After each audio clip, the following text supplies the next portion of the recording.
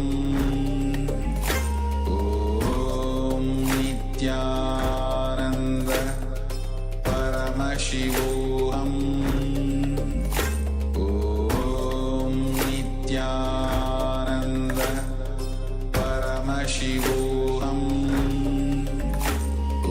Om Nityananda. Yes. Now you can slowly, very slowly open your eyes and let us now verify our manifestation.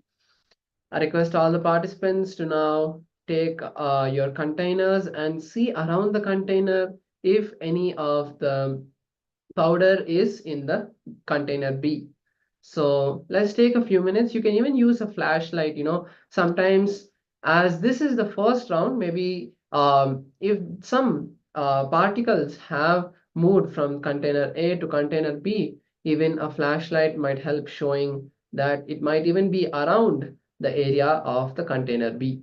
So if you see any manifestation, please do share that in the Zoom chat so that all the other participants can also feel encouraged and also know that yes, this is manifesting and all of us can manifest this power. So yes, with this we come to the end of this round of the manifestation. In the meantime, as you all share your manifestation and see if any teleportation has happened, let me also introduce the next concept we are going to be learning. Just before we move that, I remembered I want all the participants to let the containers be as it is. Do not touch the whole area and see. Let us keep these containers as it is for the next few minutes during the satsang and the internalization exercise. Once you're done, you can once again sit in that space of meditation and continue to declare again and again to Paramashiva to manifest the teleportation. Also, another powerful technique you can use is the conscious visualization, which is the power and technique to see the manifestation as already happened and then see the manifestation happening externally also. So yes, I want all the participants, if you just finish checking and if you see anything that is beautiful, you can continue to allow the manifestation to happen throughout this session. Yes, so the next session we are going to be moving into is practicing the presence of God. So what does this mean?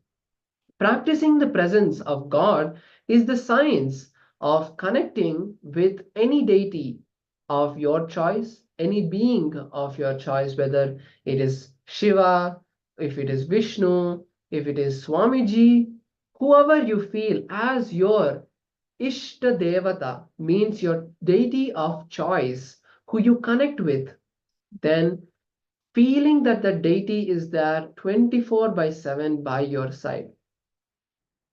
That is the science of practicing the presence of God. So let us now look at this science as Swamiji is teaching this very powerful technique of practicing the presence of God. So, to understand what is practicing the presence of God, let's understand first these three words. The first is Ishtha, then Nishtha, and then Lila Dhyana. Now, all these three are the different words, but finally boils down to one. Practicing the presence of God, or Lila Dhyana, or Ishtha, or Nishtha. All three boils down to the same space, which is called the space of Bhava Samadhi. Practicing the presence of God means cognizing His presence is there with you, which means constantly relating with Him, keeping Him present in your presence. So you are actually living in the presence of God, constantly relating with Him. Swamiji says, I represent your innermost soul, Atman, completion. If you are able to relate with me through my photograph, means that you have already done enough of self-completion. But if you have a problem physically when I am around, and if you're not able to feel strongly connected and close, means still you have completions with others. Still you need to do completions with others. Bhagavan further says, I am your soul. How you relate with me outside will be how you relate with the world outside. How you relate with me inside, that is how you will relate with you inside. I just reflect the quality of your ability to relate with others and you. He says, every person who is connected to Swamiji has his own version of Swamiji, which is the Atma, the Paramahansa, the supreme pontiff of Hinduism. But if you have a problem physically, when I am around, not able to feel that strongly connected and close, means you still need to do completion. So only one can be doing this practice of presence of God with anybody. You can do it with Shiva, Hanuman, Krishna, Ganesha, Devi, whoever you choose as your ideal, whoever you choose with that deity, you can do this practice of presence of God. So Ramakrishna did it, Ramana Maharishi preached it, and J. Krishnamurti practiced it. If you read the biography of J. Krishnamurti, from a young age he was trained to practice the presence of the higher power. And Swamiji also has done this in his life. Swamiji says, I need to tell you, practicing the presence of God, I myself did this in my life. I carried a photo of Sri Ramakrishna from the age of 13 till the age of 22, practicing the presence continuously whole day. So practicing the presence of God is one of the most powerful methods to make you authentic and integrated. Practicing the presence of God is one of the most powerful and integrated methods to become enlightened. Every individual who wants enlightenment through the path of devotion, who wants to make their authentic practice, who wants to make their life authentic, practice the presence of God. That is the best path for you. You may accept all divine beings, but if you have chosen Shiva as your ideal, you will know he is your ideal. You are living with your chosen ideal, bowing down, revering only your Ishtadevata. You may bow down in front of any god or any deity or even any guru, but you know you are bowing down only to your guru in this form, or only to the chosen ideal. Now, Ishtanishta makes you do lot of self-completion with you. Leela Dhyana means constantly remembering the actions and the life of your chosen ideal being lost in the past times of the Guru or the God. With God, one thing is that you may not be directly involved in the whole Leela. So you have to remember and try to practice. With Guru, you are directly part of it. So you don't need to try to remember. He will be making you remember you. This is called Leela Dhyana. Even if you are afraid, he is going to fire you. Is Leela Dhyana. From the time immemorial, the Vedic traditions give you the freedom to choose your Sadguru, who gives you enlightenment. You can choose your God. You can choose even your Guru as God and God as Guru. And you can even choose both separately. Choosing God as Guru, Arunagirinathar did it. In Tiruvannamalai, there was a great saint, a devotee of Lord Muruga. He chose God, Lord Muruga himself, as his Guru, and Muruga appeared and initiated him, gave him enlightenment. Guruvai, Varuvai, Arulvai, Muruga. That is the Tamil verse. where he says, Guruvai, Muruga has become my Guru. Varuvai, he will come and he will bless me. Arulvai, Muruga. Ramakrishna chose God himself as Guru. Kali, he chose Kali herself as Guru, and in the beginning, he did this. Then Kali herself came as Bhairavi Brahmani and taught him the science of Tantra. Then he chose Kailash and Totapuri as his god. The Ishtanishta and Leela Dhyana practice makes you more complete with you. Practicing the presence of God gives you the intense completion with yourself.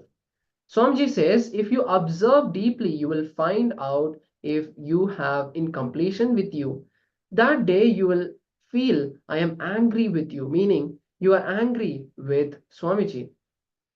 If you feel that Swamiji is angry with you, all you need to do is complete with you and complete with others.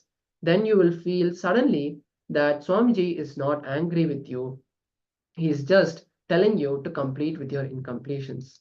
So let us now watch a video, a satsang, where Swamiji himself shares the science of practicing the presence of God. Let's all be in the space of listening and receive these powerful truths.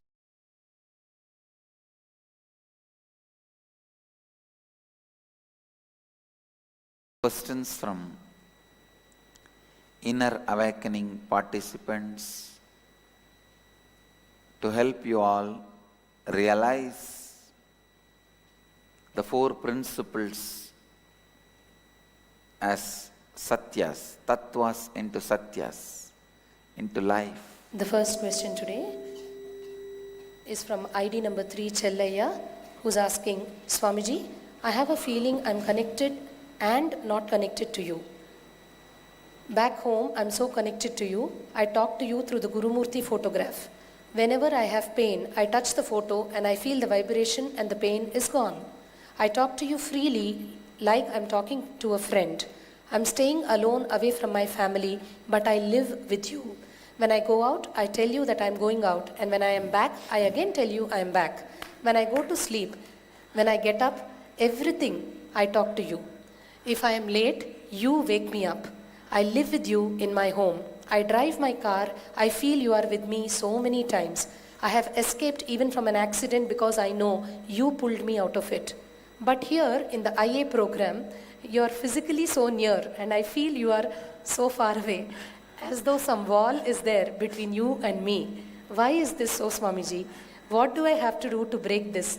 Please help me to connect to you like how I do back home, even when I'm physically in your presence. Chellayya, ID number 3. Chellayya,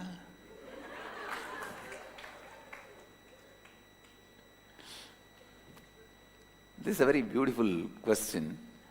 Right problem to have. You see, I always used to tell, there are some wrong problems to have and there are some right problems to have. Sometimes people have a problem, I have too many orders, I am not able to supply. Sometimes people have the problem that I don't have any orders, I am just jobless. Which problem is best to have?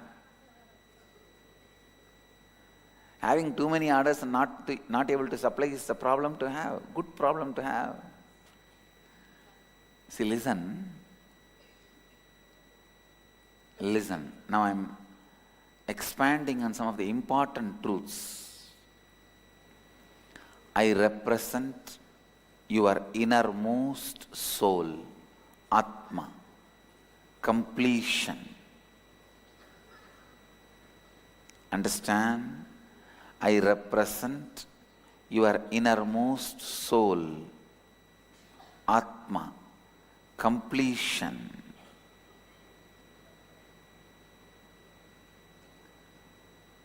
If you are able to relate with me through my photograph, means you have already done enough of self-completion.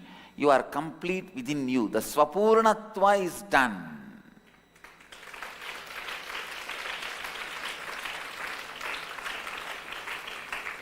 But if you have a problem, physically when I am around, not able to feel that strongly connected and close, means still you need to do Purnatva with others. You need to do completion. Understand? In whatever space you are complete, you will be deeply connected to me. How many have this problem? Please raise your hand, whatever is said. Great.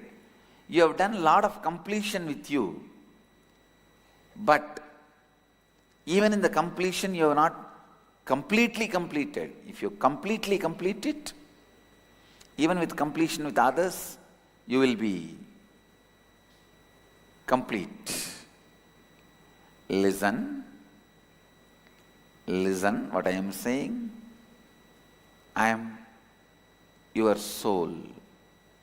How you relate with me outside will be how you relate with the world outside. How you relate with me inside will be how you relate with you inside. I just reflect the quality of your ability to relate with others and you. How many of you are cognizing it? It's a very intimate question. Chalaya, I can understand you completely.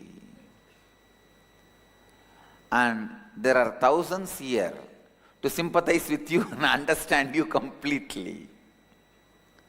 Sometimes you will see a new devotee, a person first time coming to see me. You will see me holding the hand, standing and talking to that person for a long time and inquiring, how are you, how do you feel, as if I know him for a long time. When you see my conversation, my words, you will catch exactly, I know thoroughly about him. He is coming first time, but I will be asking, what happened to that house problem? Got sold? You will see me spending so much time with him. Sometime a long time devotee, 10 years they will be connected to me. What's your name?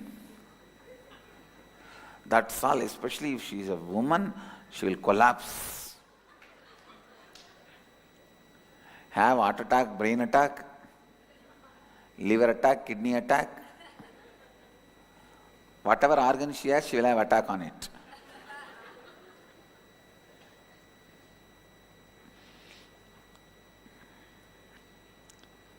I just represent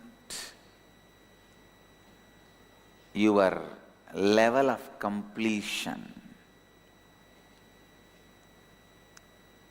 Chalaya, your state means you have done more swapurnatva but less completion with others. Now you need to concentrate on completing with everyone. If you are having the space of completion with all the relationship around you, you will feel the same nearness which you feel with my photograph with me physically. And I will also be reciprocating in the same way. I will also be reciprocating, reacting to you in the same way. Understand? Every devotee has his own version of me. Atma Nityananda.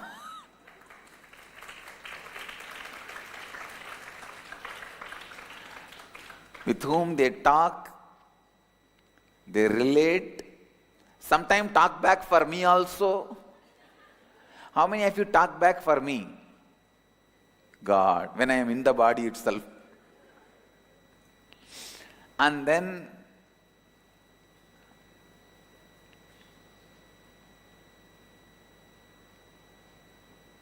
literally live with me. It is called Ishta Nishta in tradition. And Leela Dhyana means strongly feeling connected to your own version of your chosen ideal. So you are free to choose your ideal in Hindu tradition. You can choose your guru, whoever you want as your guru.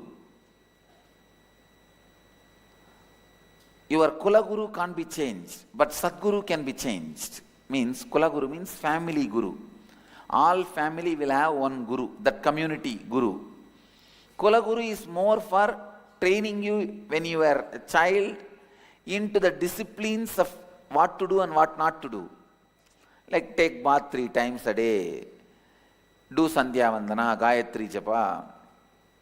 Small instructions. Sadguru is who gives you enlightenment.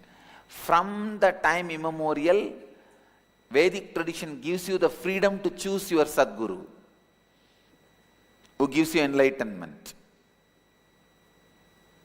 You can choose your God. You can choose even your Guru as God, God as Guru. Understand? You can choose your Guru. You can choose your God. You can choose your God as Guru and Guru as God, and you can even choose both separately. Choosing Guru as God, we have hundreds of examples. How many have done that? Choosing God as Guru, Arunagiri Nadar did. In Tiruvannamalai there was a great saint, the devotee of Muruga. He chose God, Muruga himself as Guru, and Muruga appeared and initiated him, gave him enlightenment. Guruvai, Varuvai, Arulvai, Muruga. He calls Muruga, the Skanda, Subramanya, as Guru. You can choose God as Guru, Guru as God. And you can also choose both independently. Like you can have Shiva as God and Swami as a Guru. You can have Nityanandeshwara as God and Nityananda as Guru. You can have Rama as God, Ramadasa as Guru. You have all the options. For that, I can give you hundreds of examples. How many chose God and Guru independently? So these are all the examples. Ramakrishna chose God himself as Guru. Kali, he chose Kali herself as Guru in the beginning. Then Kali herself came as a Bhairavi Brahmani and taught him. Then he chose Kali as God and Totaburi as Guru. Hinduism gives you the vast variety. Vast variety. You need to understand.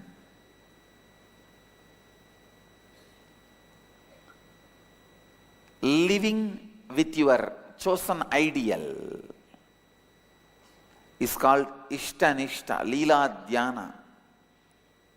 I have seen so many people, ordinary village men in India, living with their chosen ideal and living the highest enlightened life without even knowing the word integrity, authenticity, responsibility and enriching and all that. Without knowing any of this, words, they are radiating.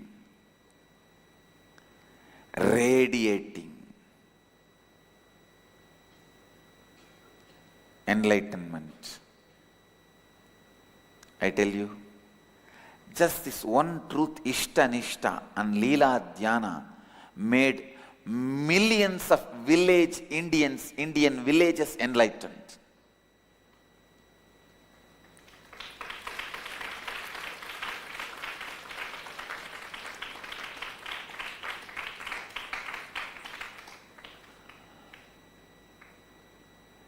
Millions of Indian villages practice the presence of God. Understand, what you are doing, unknowingly you are practicing presence of God. This country, Every time I speak about the great civilization, the civilization of Bharat, the Western world kids are taught to live with Barbie dolls or the cartoons they see in the TV. Fortunately, God saved me. I am born in a village of South India. From that age, I was living and practicing the presence of God. See, what I understood about Ganesha at the age of 3 and what I understand about Ganesha now is different. But that understanding at the age of 3 only has led me to this understanding. If I was too busy with the Mickey Mouse, Tom and Jerry at the age of 3, I would have been disillusioned at the age of 13 that Tom and Jerry does not exist. But I would not have reached any higher understanding. Because I started living with Ganesha at the age of 3, even at the age of 35, I have higher understanding about Ganesha, which has led me to the higher and higher planes of existence. Ishta Nishta and Leela Dhyana. Practicing presence of God, living with God. Understand?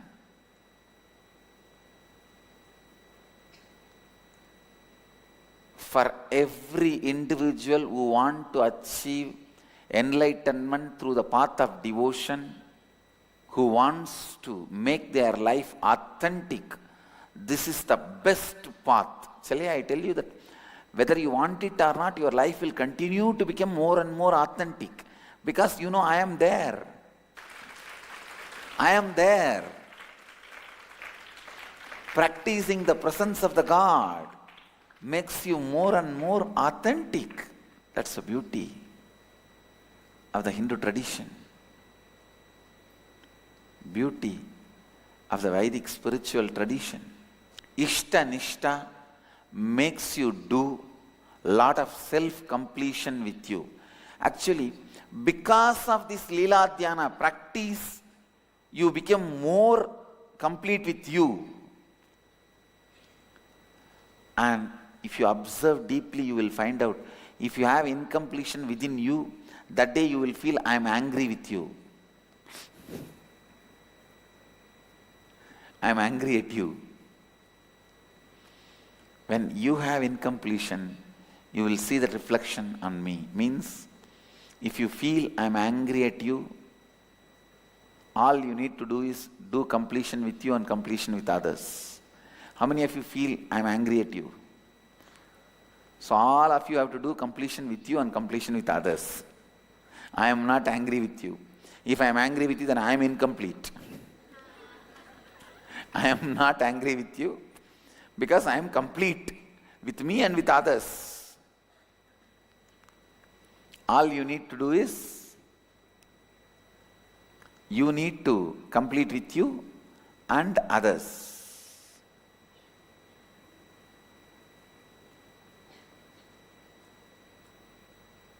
Understand the completion you need to do with you and with others.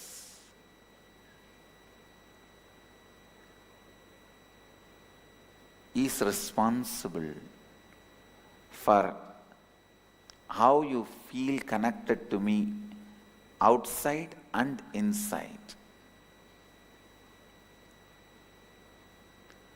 Because you practice the presence of God, Ishta Nishta, Leela Dhyana. See, all these three are three different words, but finally boils down to one. Leela Dhyana means remembering all the acts of Krishna is Krishna Leela Dhyana. What all he did.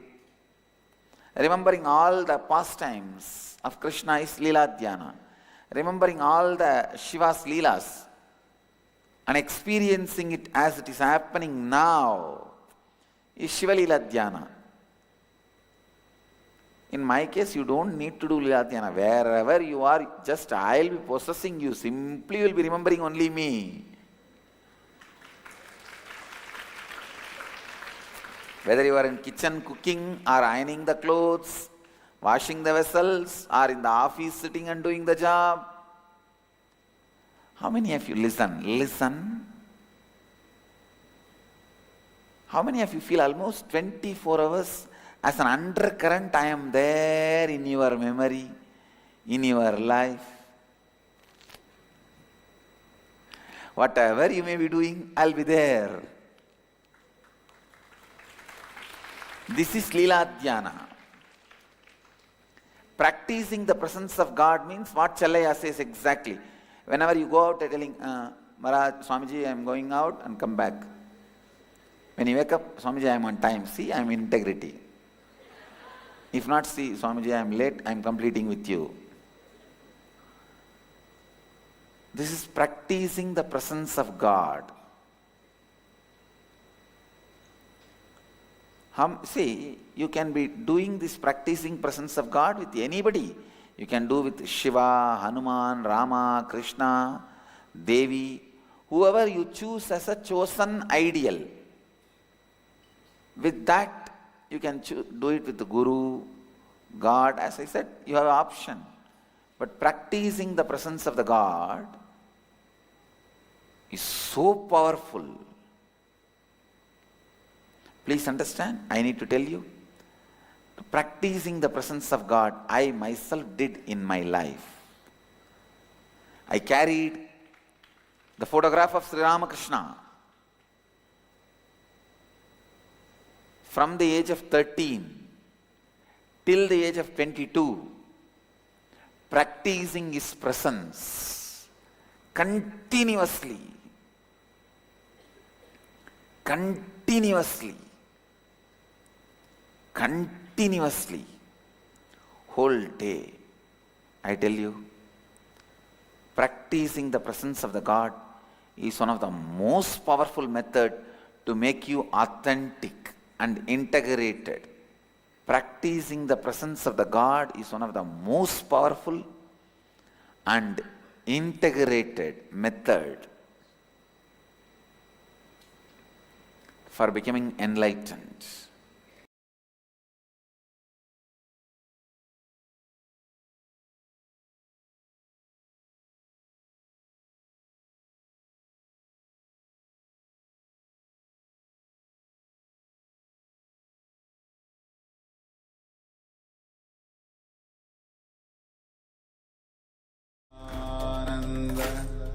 Paramashivoham Om Nityananda Paramashivoham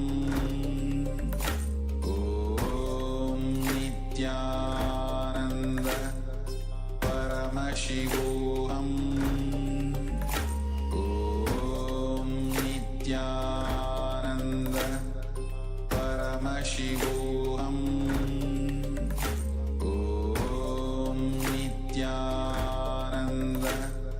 Paramashivoham Om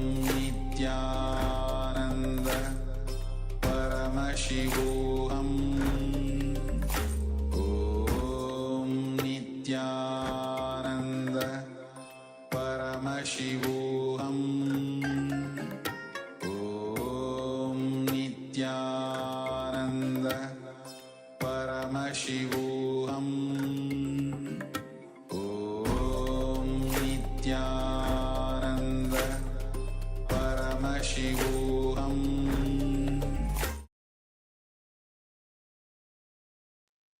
Yes. So that was another powerful satsang where Swamiji shared about the science of practicing the presence of God. So let us now internalize this truth in our life. Swamiji says, if you observe deeply, you will find out if you have incompletion. On that day, you will feel that Swamiji is angry with you. You will feel, if Swamiji is angry with you, what should I do? The solution is to complete with yourself and others. I am not angry. Swamiji says, I am not angry with you because I am complete with me and I am complete with others.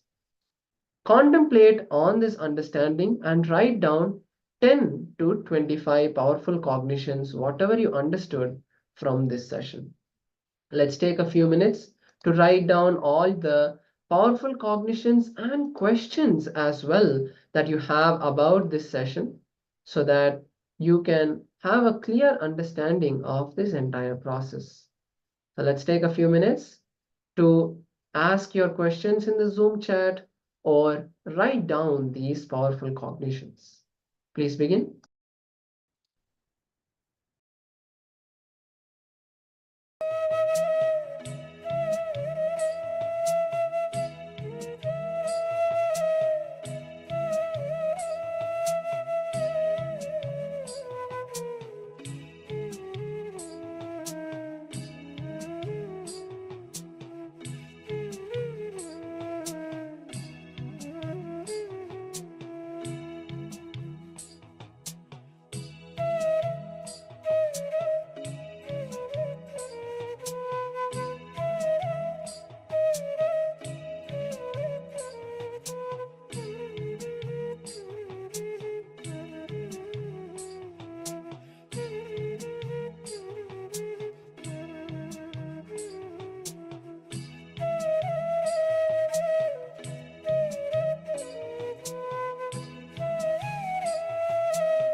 Yes.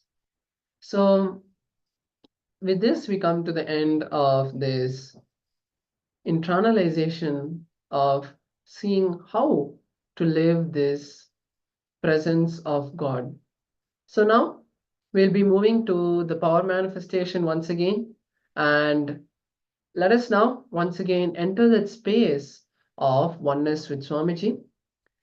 In the first round, we started the teleportation. Let us now continue, and at the end of this round, we'll be resetting the process. So once again, at that time, we can wipe all the things, change the powders, and be seated for the next round after this one. Now, let us continue to keep whatever we have in front of us, the two cups. Close your eyes once again. Connect with Paramashiva. Request Swamiji to manifest through you.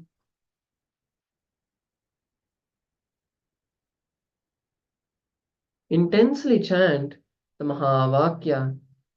Om Nityananda Paramashivoham. Intensely request Paramashiva to flow through you and manifest the teleportation of the object. Om Nityananda Paramashivoham.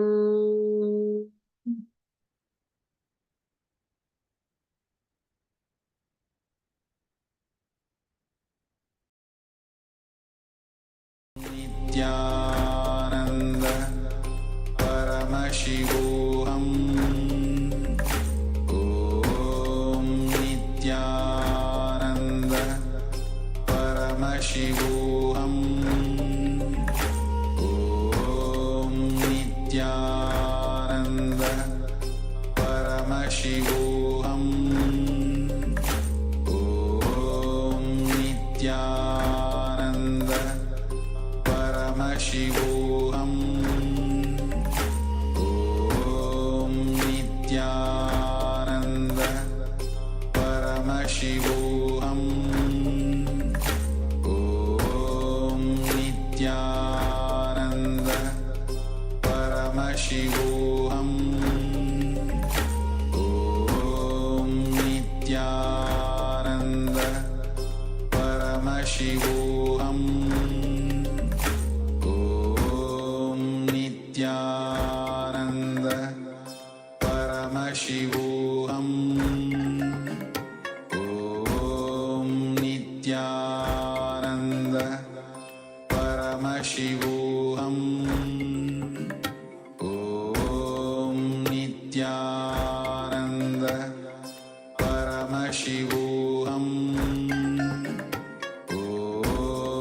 Nityananda Paramashivoham.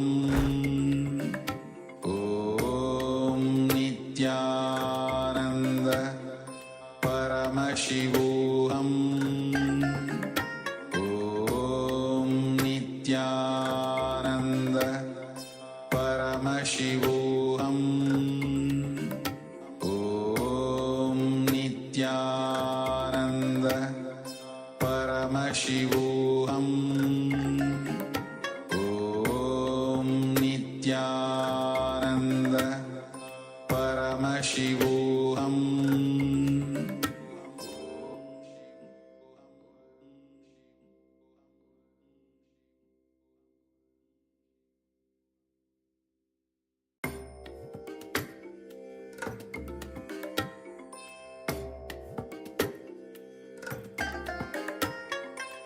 I bless you all.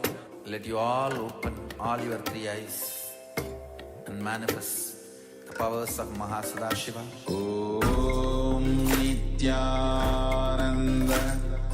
Paramashivoham. Om Nityananda Paramashivoham. Om Nityananda Paramashivoham. Om Nityananda